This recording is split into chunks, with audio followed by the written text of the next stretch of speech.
Corona संक्रमण के आंकड़ों में सोमवार और मंगलवार को दिखा कमी का दौर बुधवार को खत्म हो गया। बुधवार को एक बार फिर से 70,000 के पास मामले रिकॉर्ड हुए। पिछले 24 घंटे में 67,159 मामले सामने आने के बाद कुल मामलों की संख्या 32 लाख को पार कर गई। वहीं मरने वाले लोगों की संख्या एक बार फिर से 1,000 के आंकड़े को पार कर गई। हालांकि रिकवर होने वाले लोगों की 63,000 से ज्यादा की संख्या के चलते रिकवरी रेट 76% को पार कर गया है।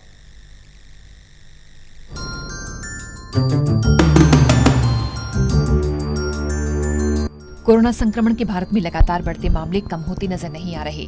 मामलों की स्थिति कभी कम तो कभी ज्यादा देखने को मिल रही है।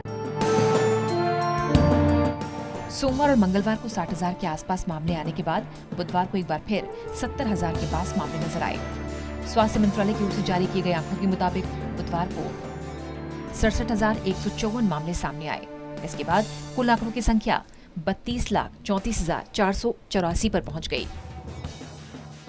देश में अगर पिछले कुछ दिनों के आंकड़ों पर नजर डालें तो ऊपर नीचे होते आंकड़ों को साफ देखा जा सकता है। 22 अगस्त को देश में 69,877 मामले सामने आए, जिसके बाद देश में कुल संख्या 29,75,701 हो गई। 23 अगस्त को 69,239 मामले सामने आए। देश में कोरोना के कुल संक्रमण के आंकड़े 30,44,940 जा पहुंची।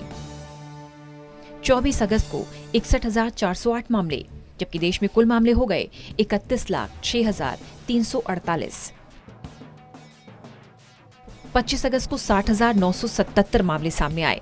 देश में कुल आंकड़ों की संख्या 31,67,325 जा पहुंची। 26 अगस्त को 67,159 मामले आए।